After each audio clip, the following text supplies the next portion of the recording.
इसके बाद हमारे पास आती है डिफरेंट मोटर कंट्रोल की थेरीज। ठीक है, अब हमने क्या किया, पहले हमने पढ़ा कि मोटर कंट्रोल क्या होता है, कोई भी मूवमेंट की, टास्क, इंडिविजुअल, एनवायरनमेंट के बारे में पढ़ा।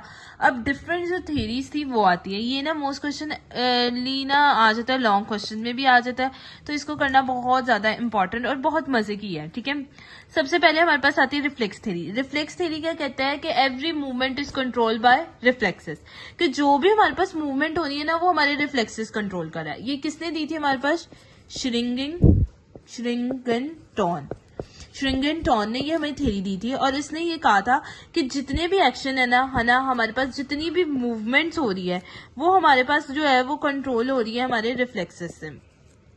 ठीक है, ये इसने कहा। मतलब अब रिफ्लेक्सेस में हमारे पास अगर पाथवे की बात करें, जो कि हम बचपन से पढ़े, कोई स्टिमुलस आया, ठीक है, वो रिसेप्टर से आया हमारे पास, कोई स्टिमुलस हमने दिया रिसेप्टर के जरिए, उसने एक पाथवे फॉलो किया, ब्रेन तक गया। ठीक है, ब्रेन ने जो भी सिग्नल रिटर्न किए वो दोबारा लेके एक पाथवे फॉलो करने के बाद वो दोबारा सिग्नल्स देके इफेक्टर तक आया, और उससे हमारे पास क्या आ गया, एक रिस्पॉन्स जनरेट हो गया। यही बात है। तो ये सबसे पहली थ्योरी आ जाती है रिफ्लेक्सेस। कई हद तक इसकी बात ठीक है कि रिफ्लेक्सेस से हमारे पास सारे काम हो रहे होते हैं, जितनी भी मूवमेंट हो रही होती है, लेकिन कई हद तक नहीं भी। ठीक है, इसकी भी लिमिटेशंस आती है। इसके बाद जो थ्योरी आती है वो आती है देन इसके बाद जो थ्योरी आती है ना वो हमारे पास बड़ी मजे की थ्योरी आती है, वो आती है हायरार्की थ्योरी। अब हायरार्की थ्योरी जो है बड़ी इंटरेस्टिंग सी थ्योरी है। उसी बात को इसने रिफ्लेक्स थ्योरी को ही थोड़ा सा आगे लेके गया है कि हमारे पास ब्रेन आता है, मिड ब्रेन आता है और स्पाइनल कॉर्ड आता है। अब ब्रेन जो है वो हायर सेंटर है, मिड ब्रेन जो है वो हमारे पास मिडल है, और स्पाइनल कॉर्ड हमारा लोअर सेंटर आ रहा है।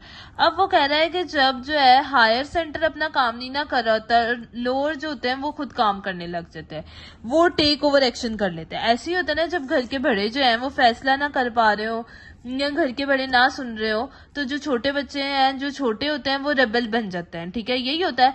तो वो ही इसी तरह हो रहा है कि स्पाइनल कॉर्ड रेबल बन गया, वो खुद ही फैसले लेने लग गया। कैसे ले रही है?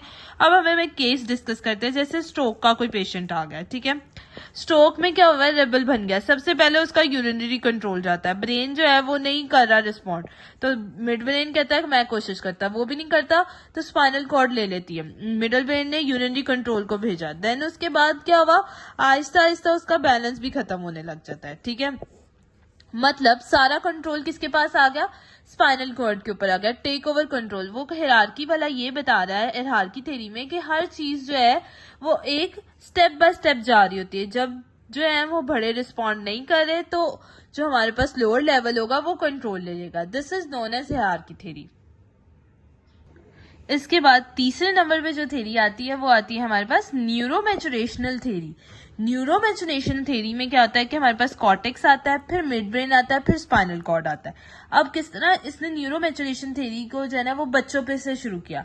जैसे आपको पता है 2 से 3 साल का कोई भी छोटा बच्चा होता है तो वो सबसे पहले इक्विलिब्रियम बैलेंस कर रहा होता है। ठीक है, 2-3 साल का तो चलो ज्यादा होगा, इक्विलिब्रियम बैलेंस कर रहे थे, या इससे छोटे ले लें आप, इक्विलिब्रियम बैलेंसिंग हो रही होती है उसमें, और सारा कुछ पैडल होता है। ठीक है, पैडल फंक्शंस हो रहे होते हैं, मतलब उसकी कंट्रोल में यूरिनेशन का कंट्रोल नहीं हो रहा होता, कोई भी कंट्रोल नहीं हो रहा, हेड की मूवमेंट भी नहीं हो रही होती, वो सारा किसके कंट्रोल में आ रहा था, कॉर्टेक्स के। मतलब छोटा भी बच्चा है, 2 से 3 मंथ का ले लो या इससे भी छोटा ले लो, 2 से 3 ईयर से नीचे नीचे है, तो ये सारा कंट्रोल हमारा किसका होगा, कॉर्टेक्स का होगा। ये समझाने के लिए बता रही हूँ। देन इसके बाद मिड ब्रेन आ जाता है।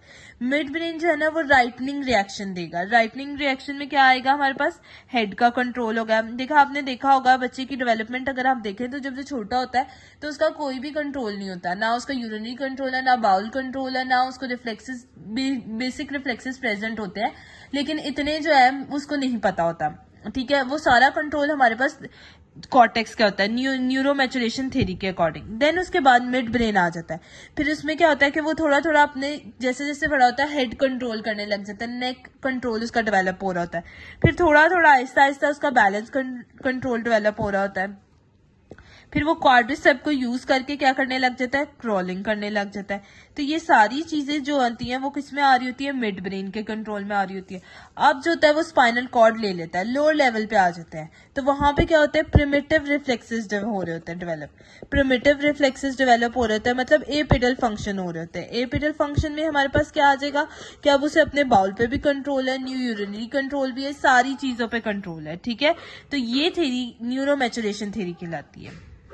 जैसे कि पहले हमने रिफ्लेक्स थ्योरी को पढ़ा, देन उसके बाद हायरार्की थ्योरी आई, फिर न्यूरो मैचुरेशन की आई। अब जो आती है ना न्यू थ्योरी, वो आता है motor programming theory. Motor programming theory जो है ये बड़ी इंपॉर्टेंट थ्योरी है, ये याद रखनी है। मोटर प्रोग्रामिंग थ्योरी जो होती है वो CPG के मुताबिक चल रही होती है, सेंट्रल पैटर्न जनरेशन।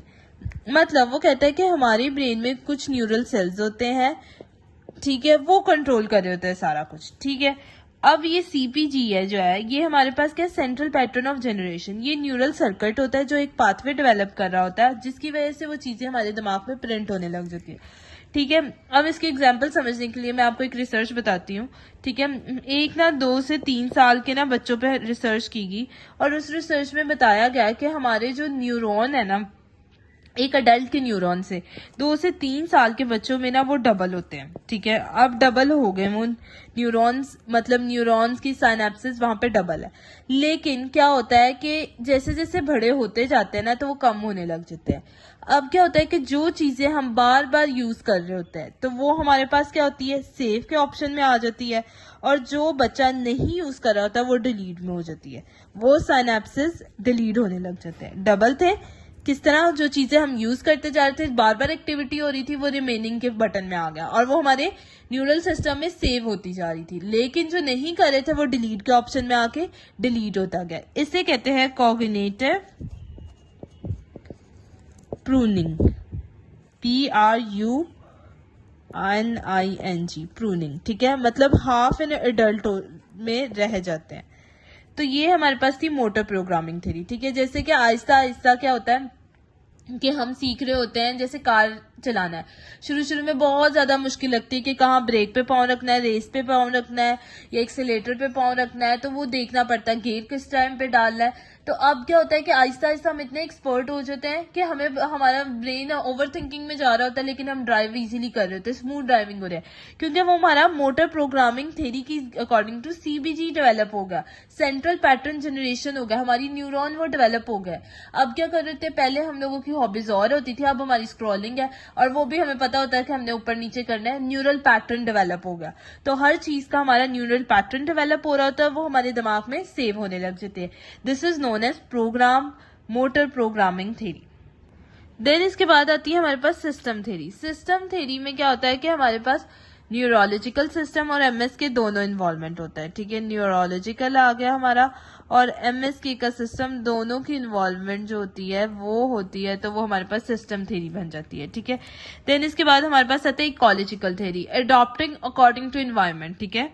ये अडेप्टेड अकॉर्डिंग टू एनवायरमेंट, ठीक है।